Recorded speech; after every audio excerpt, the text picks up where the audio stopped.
Good morning, students. So today we will start chi-square test.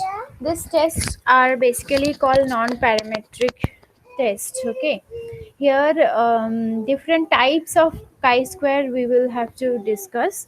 So today we'll start with one type. Okay, that is called test for goodness of fit.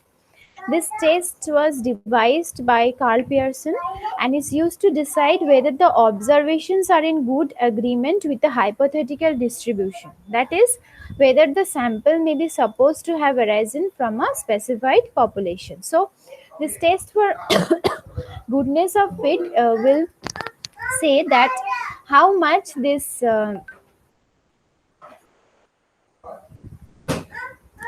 chi-square test will decide how much the tests are useful for measuring whether a particular sample comes for us from a specific population or not.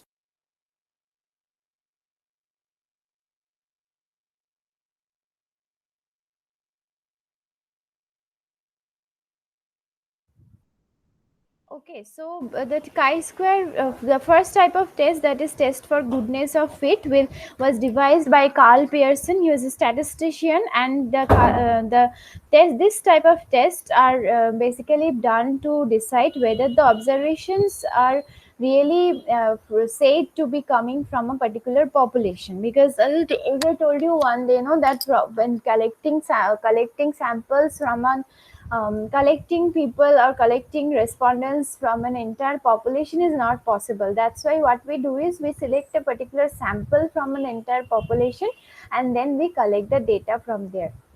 Thus, we have to test where we have to first prove whether the samples that we have collected really represent the population or not. And for that reason, this chi-square distribution can be used. And the first type of test is called the test for goodness of fit. The test statistic here is denoted by chi-square. You can see on the screen the formula number 14.7.11. You can see here there is a symbol on the left hand side. It looks like a big X, right? This symbol is called chi, and square you need to put. This is called chi-square. Okay, chi-square, that is equals to summation. This f is called the frequency. Okay, we'll do the sums, then it will be clear what does this fo mean and how will it come. So this f is called the frequency of the observed population, and this fe is the frequency of the expected population. Then you need to divide it by fe, that is the expected frequency, and you have to square the numerator, and this all entire thing will be come as a summation. Okay, that means what I'll show you one problem, then it will be clearer for you. So if you are following, if you're writing it on a copy right now, then please write down this formula. Otherwise, if you're doing it later on, then see the recording, pause it, and then write, then play the recording again when I say something and ask you to write, pause it and then write. This way you go. So chi-square is formula is this one. This is the formula that we'll use to test. Okay, but for using this formula, we have to have the measurement of FO, FE, and then FO minus FE, then summation of this entire thing.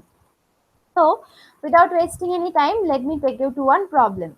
So, here you can see this example 14.32. It says that in his experiments on pea breeding, so Mendel obtained following frequencies of seeds. So, Mendel is performing an experiment on pea breeding, and he has obtained the following frequencies. Okay, so these are observed frequency, where the frequencies which will be given to you will be the observed frequency. Okay, that is FO. So he observed that round and yellow is having frequency. Frequency means number of times of occurrence. Okay, number of times of occurrence. So out of a total number of occurrence, he found that round and yellow is occurring 315 times, wrinkled and yellow is occurring 101, round and green is occurring 108, and wrinkled and green is occurring 32 times. So total 556 times the pea breeding has been experimented, has been counted, and out of 556 number of pea breeding, the given numbers represents the different types of pea breeding: round and yellow, wrinkled and yellow, round and green, green and wrinkled, this kind of different type of observations are given. So theory predicts that the frequency should be in the proportions 9 is to 3 is to 3 is to 1. So this gives us a calculation hint for the expected frequencies. This is a 9 is to 3 is to 3 is to 1. We will use this proportion to calculate our expected frequency. Okay. Now we have to examine the correspondence between theory and observations. That means between theory and observations means that we have to test whether the observed frequency represent the expected frequency or not. That means the theory is the expectation and observation is the reality, right? So we have to match whether this reality matches the expectations or not. So what we will do, okay, before that, for doing this chi-square test also you have to see the tabulated value, but most of the times the values will be given to you in the question. Okay. If I get a problem where the tabulated value has to be seen, I'll show you. Otherwise, after solution of all these problems, I'll show you the table, how to see it. So at 5% level of significance, the chi-square value for 3 degrees of freedom, that is n minus 1. N is 4, okay? That is 4 observations are made, that minus 1. So 3. 3 will be your degrees of freedom. Is 7.815. It is given to you. Now, for solving the problem, we will have to do this calculation. Okay. So make 3 columns and give the heading class, observed frequency and expected frequency. Okay, first let me explain, then you will pause it and do it in your copy and again play and go further. Okay, so first I will explain it. Listen to me and then in the recording you will pause it and then do it in your copy. So it says under class you will write as it is given in the question. Round and yellow, wrinkled and yellow, round and green, wrinkled and green. These 4 observations in class. Then in observed frequency you will just copy the given information from the question and write the numbers. Then the total will be 556. Now in expected frequency we need a calculation because directly the expected frequency numbers are not given. So how will you do? The proportions are given, no? 9, 3, 3 and 1. So what you have to do is first you will have to take the total of it. How much is it coming? 9 plus 3 is 12. 12 plus 3 is 15. 15 plus 1 is 16. So you will first take total of it. Okay. And individually, say for example, for the first one, round and yellow, 9 is given, no? So what you will have to do is, this is how you transform proportion into numbers. So if 9 is given, so we will do 9 by 16. 16 is the total.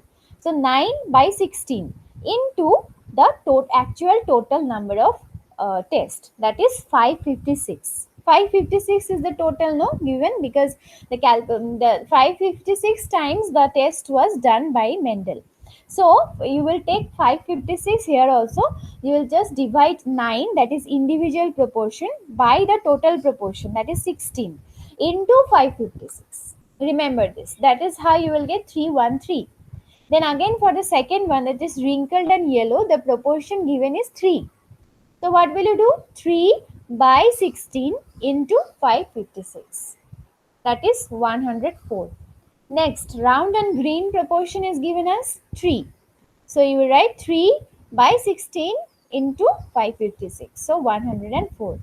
Lastly, he will do for wrinkled and green it is 1. So you will write 1 by 16. It is a mistake in the book. Okay, it is given as 3 by 16, but you will do 1 by 16. 1 by 16 into 556, that is 35. And you can check whether your calculations are right or not. You can take total of all these 4. You will get the total same as the observed frequencies total. All right. So what you can do is you can play and pause and do the work in your copy. Okay. Now for calculating chi-square, what was the formula? Formula was, let me show you the formula once more. Formula is summation, in bracket you need FO minus FE whole square by FE, right? Then you can add all this and get the value of chi-square. So what the formula is? FO minus FE whole square by FE. So we will use this one first and we will just go on adding all the four. The first one will be FE. Sorry, FO minus FE. So 315 minus 313. There you need a whole square divided by 313. That is the expected. Right. Then you need to add. This is summation sign in chi-square formula. That means an addition. You will have to do this formula calculation for all the four and then add it. Simply you will get the value of chi-square. So for each of the observations you will do it. For wrinkled and yellow it will be 101 minus 104 whole square divided by 104 plus it will be your 108 minus 104 whole square divided by 104 plus 32 minus 35 whole square divided by 35. This way if you do the calculation you will see the value is 0.51. Check it. Okay, I have not checked it. You please check it when you do it in your copy. Don't just copy it blindly. You do the calculation and then do it in your copy. Okay, so degrees of freedom are 3. Since there are 4 classes, therefore degrees of freedom is 4 minus 1, that is 3. We are given that the 5% value for chi-square for 3 degrees of freedom is 7.185.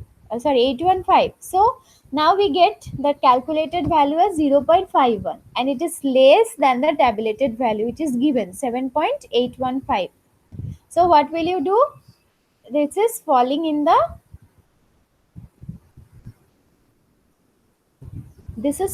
the acceptance region because it is less than the tabulated value. So you will accept the null hypothesis and we will conclude that the theory represents the observations represents the theory. Okay, because that is what our test. No, null hypothesis will be that the observations represents the theory, and since you are accepting the null hypothesis, so you will say that yes, the classes represents that the observations represents the theory. This way you will write the conclusion. Okay, then the next problem also let us discuss. You can pause the recording and you can finish up the previous sum. The next sum says a dice was thrown 60 times with the following results. So here frequencies are given. These are the observed frequencies. Okay, these are the observed frequencies and you have to calculate the expected frequencies. When a dice is thrown, I hope you know that when a dice is thrown, the probability of occurrence of one number is always 1 by 6. Okay, any number, be it 1, 2, 3, 4, 5, 6, till 6, the probability of occurrence of the number is 1 by 6 always. Now, how will you calculate the frequency with this information? Let me show you. So it says that a dice was thrown 60 times. Okay, 60 times the dice was thrown, and the frequency of that means the number of times that 1 occurred was 6, number of times that 2 occurred was 10, number of times that 3 occurred is 8, number of times the 4 occur is 13, number of times that 5 occur is 11, and number of times the 6 occur is 12. So total 60 times the dice was thrown. Now it says that are the data consistent with the hypothesis that the dice is unbiased? Here also the tabulated value is given. Given this information, we have to use chi-square test for seeing whether this data is consistent with the hypothesis that the dice is unbiased. That means, does this data prove that the dice is unbiased? That means it's a good one and it's not done biasly. If it was done unbiasedly, that's just like randomly it was thrown and this faces occurred this number of times. That we have to test. So null hypothesis will always be that the dice is unbiased. Okay. Now, the probability of each face will be 1 by 6 if the dice is unbiased, right? And The expected frequency will be how much, 60 is the total number of times, and 1 by 6 is the probability of occurrence of each phase. So the expected frequency will be 60 into 1 by 6. You have to multiply the probability by the total number of throws. Okay, the dice was thrown 60 times now, so you have to multiply the number of probability, the probability, that is 1 by 6, by the total number of times that the dice was thrown. So 60 into 1 by 6, that is 10, and this expectation will be 10 for each throws. It's obvious, no? 60 times, if 6 phases are you expect to occur, so each phase should occur 10 times. That is how total 60 times will be covered, no? Are you getting? I'm telling you again, once again, that 60 times, if you throw the dice and you say it is an unbiased dice, so your expectation will be that something like each of the face on the dice will occur 10 times. That is how 10 into 60, 60 times the dice will be thrown. So that is how your expectation is 10 times for each of the face. Okay. But is it true? Let us see. Observed frequency is given 6, 10, 8, 13, 10 and 11 and 12. You get it from the question. Expected frequency is 10 for each. So you will simply write 10 for all the numbers. Then you will calculate FO minus FE whole square. What is FO? 6 minus 10, that is minus 4. Minus 4 whole square means 16. Next is 10 minus 10, 0. 0 square means 0. Next is 8 minus 10, that is minus 2. Minus 2 whole square means 4. Next is 13 minus 10, that is 3. 3 square means 9. Then 11 minus 10, that is 1. 1 square means 1. Finally 12 minus 10, that is 2. 2 square means 4. So this is how in the table itself you will calculate FO minus FE whole square. Then in the denominator it was Fe. Simply you will take Fe. So what will be the value of chi square? You will have to add all those calculations. That is 16 by 10 plus 0 by 10 plus 4 by 10 plus 9 by 10 plus 1 by 10 plus 4 by 10. I hope you are understanding. If not, you can please send me message. I will tell you. Okay, so this is how you will calculate the total and you will get 3.4. Now, since there are 6 classes, that is 6 phases, so the degrees of freedom will be 6 minus 1, that is 5. What is the observed value of chi square? It is what is the tabulated value of chi square for 5 degrees of freedom? It is 15.09.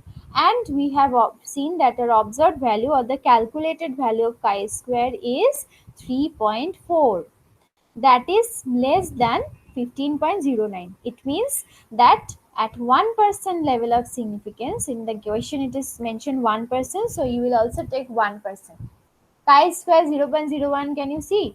So it means at 1%. So at 1%, the observed value or the calculated value of chi square is less than the tabulated value for 5 degrees of freedom. Thus, we cannot reject the null hypothesis. And the conclusion is that the data are in agreement with the hypothesis of an unbiased dice. That means the dice is unbiased. Okay. And just in the way it is asked in a question, you will write the conclusion also. In the question, it is said the are the data consistent with the hypothesis that the dice is unbiased. So after writing that the null hypothesis cannot be rejected, you will write the conclusion is that the data are inconsistent with the hypothesis that the dice is unbiased. Simply you will answer the question. Okay. The next one, you can do it on your own, the same type of thing. Okay, only the probability is calculation is different. Okay, this probability calculation is what? Okay, let me just do it quickly. 5 identical coins are tossed 320 times, and the number of heads appearing each time is recorded. Okay, this is the occurrence of number of heads. 0.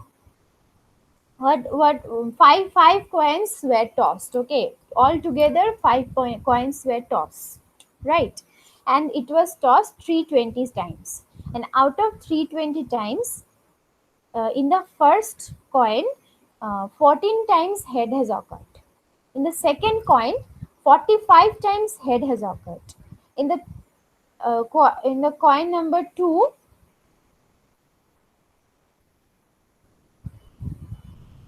okay, no, sorry. The number of heads, that means in each of the throw, no, in each of the throw, number of heads, that means it has not occurred at all in any of the throw. It was 14 times. Then number of heads that one time occurred, number of heads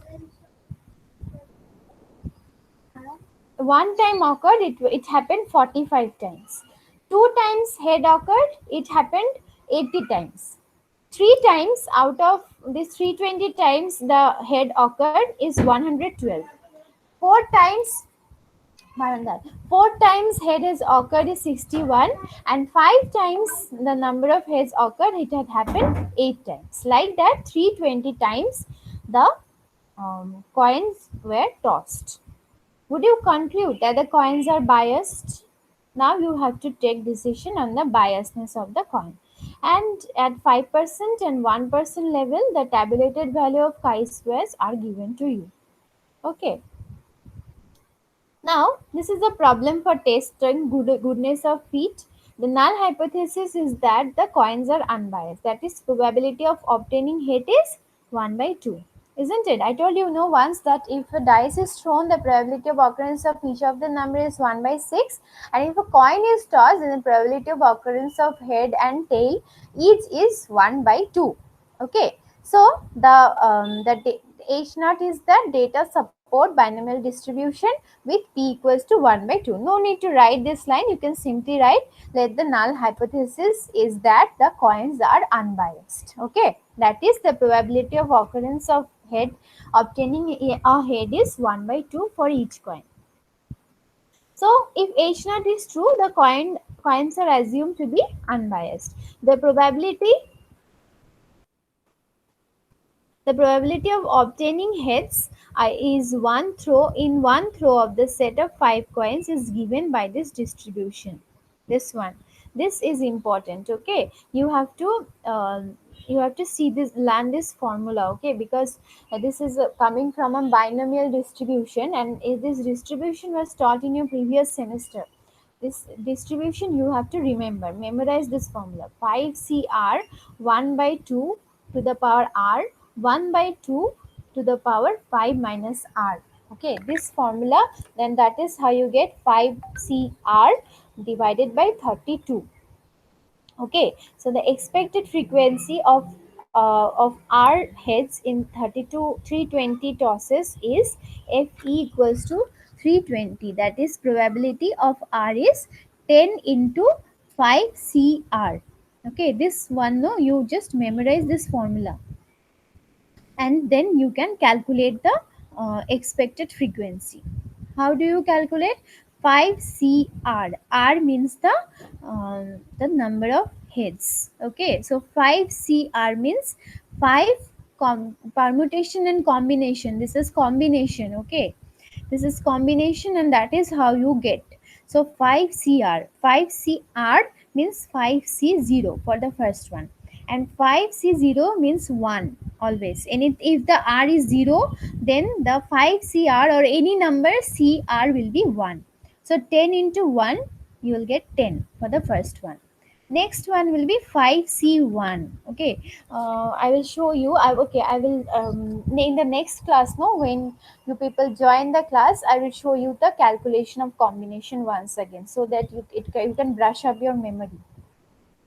This is how you will get the expected frequency values. Okay. Okay, then this much, let us skip this much. We don't have time much also. Tomorrow we will continue with this problem, and then the next type of test of chi-square also. Okay. Thank you then. Bye bye.